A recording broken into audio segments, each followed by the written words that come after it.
네, 부동산 시장에 대혼란이 이어지고 있죠. 문제 가운데 하나는 공급 부족에 대한 우려인데요.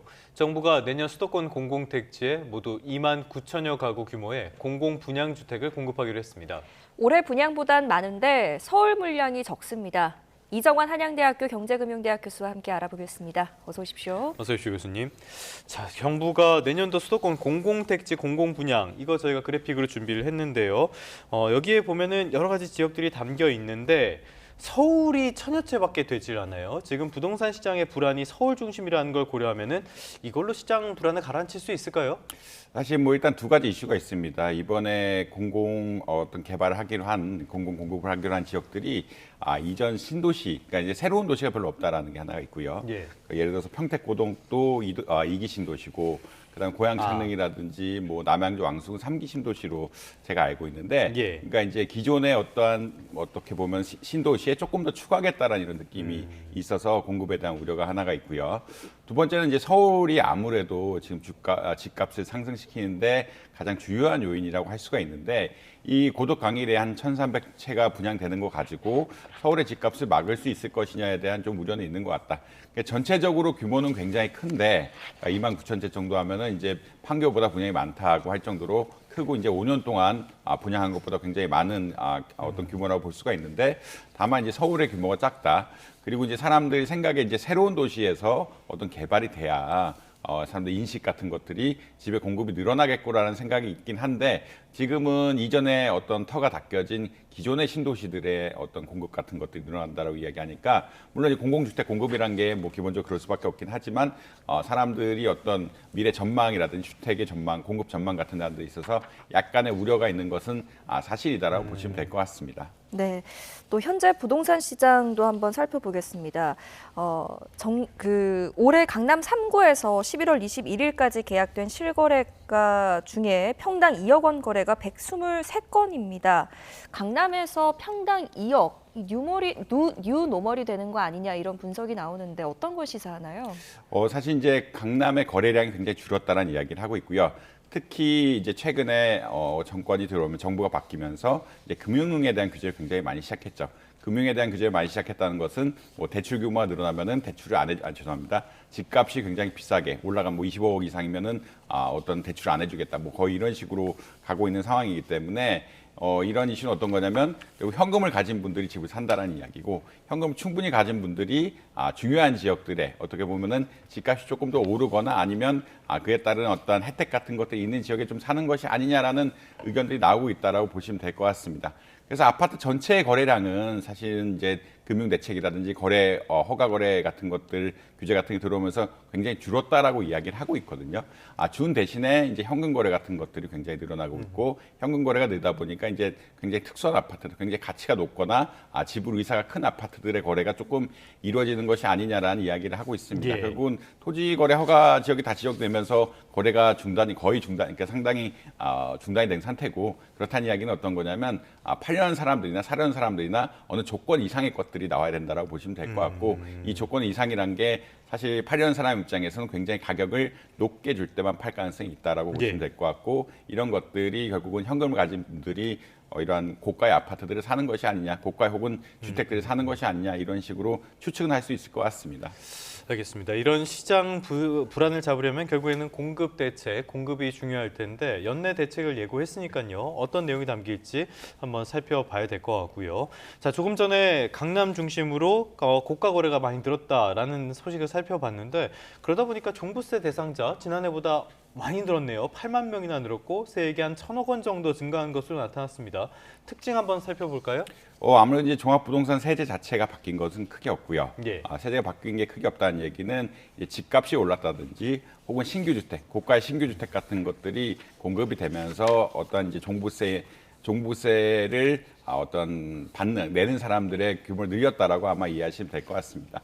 뭐 1조 원 가량 1,000억 원 가량 작년에 비해서도 주택분에 대해서는 이제 세금이 더 거둘 거라고 이야기를 하고 있는 이런 상황인데, 결국은 어떻게 보자라고 하면은 최근에 강남을 중심으로 집값이 오른 것들, 또 서울 중심으로 집값이 오른 것들이 한 이슈라고 보시면 될 것 같고요. 지금 뭐 반포 자이라든지 반포 아크로 리버파크 반포레미안 예. 퍼스티지 관해서 이제 집값 상승률이 굉장히 높기 때문에 죄송합니다. 집값 상승률이 굉장히 높았기 때문에 이제 종부세 같은 것들도 굉장히 많이 늘어났다라는 이야기를 하고 있는데 예. 결국 근본은 이제 강남을 중심으로 집값이 많이 올랐고 특히나 새로 어떻게 보면은 신규 분양된 아파트들도 있고 이런 것들이 결국은 이 종부세에 반영될 것이 아니냐 또 종부세를 내는 사람의 숫자를 늘리는 데 기여를 하고 있는 것이 아니냐라고 추측은 가능합니다. 결국은 세제는 바뀐 게 없고 그렇다는 얘기는 집값이 그러니까 결국은 네. 오른 집값, 집값이 비싼 곳들이 좀 늘어났다 이렇게 평가를 워낙 빠르게 올랐으니까요. 평가를 할 수 있을 것 같습니다. 네, 12월 15일까지 내야 하는데 현실적으로 지금 바로 내지 못하시는 분들은 납부 유예 제도도 있다고 하니까요. 참고하시기 바랍니다. 다음 이슈로 넘어가서요. 중국발 공급 과잉으로 인해서 수익성이 급격히 악화했던 국내 석유화학 업계가 돌파구 마련에 나섰습니다. 대규모 구조조정에 나서겠다는 건데 어떤 내용이 담겼습니까? 이제 그 대산 산단이라고 이야기하죠. 이 서산에 있는 산단에서 롯데와 롯데 케미칼이 있고 HD 현대 케미칼이 있는데 HD 현대 케미칼은 사실은 HD 현대 오일하고 롯데 케미칼의 합작법인입니다. 예. 여기서 이제 나프타 생산 시설이 많은데 이게 나프타 생산 시설에 대해서 NCC라고 보통 이야기하죠. 나프타 분해 시설이라고 이야기하는데 이 나프타 분해 시설 같은 것들이 너무 과잉이 되다 보니까 롯데카 케미칼에서 대산 공장을 물적 분할, 쪼개가지고 이것을 HD 현대케미칼에 합친다라고 아마 보시면 될 것 같습니다. 예. 기존의 HD 현대케미칼이 이미 HD 현대 오일뱅크하고 롯데케미칼이 지분을 가지고 있기 때문에 이 합병 법인에 있어서도 새로운 회사가 결국 HD 현대케미칼에서 가지고 있는 거긴 하지만 지분만 약간 바뀌게 되는 형식이다라고 아마 보시면 될 것 같습니다.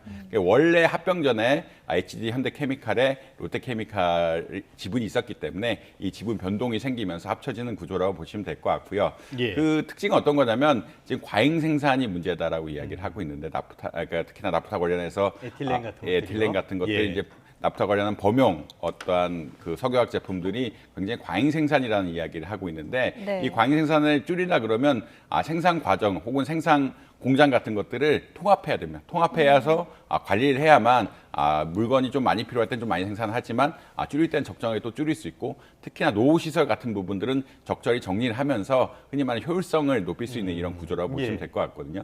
결국 제조업에서의 어떠한 구조 조정이라는 것은 공장이 효율화라는 이야기고 합쳐가지고 생산성이 낮은 부분들은 좀 떼내고 이제 과잉 공급이 된 부분들은 없애면서 효율성을 높인다라는 이런 과정이라고 보시면 될 것 같고 이 과정 속에서 지금 롯데케미칼이 공장을 분할해서 합친다. 네. 나프타 관련 생산 공장을 분할해서 합친다라고 아마 이해하시면 되지 않을까. 이렇게 합심을 통해서 좀 생산성이 노후화된 부분, 생산성이 떨어지는 부분들은 좀 생산을 덜하게 하고 네, 네, 네. 이제 이 효율성을 높이는 이런 과정이라고 보시면 될 것 같습니다. 확실히 우리나라의 밥줄 가운데 하나였던 석유화학 산업이 이제는 위기를 맞은 것 같은데요.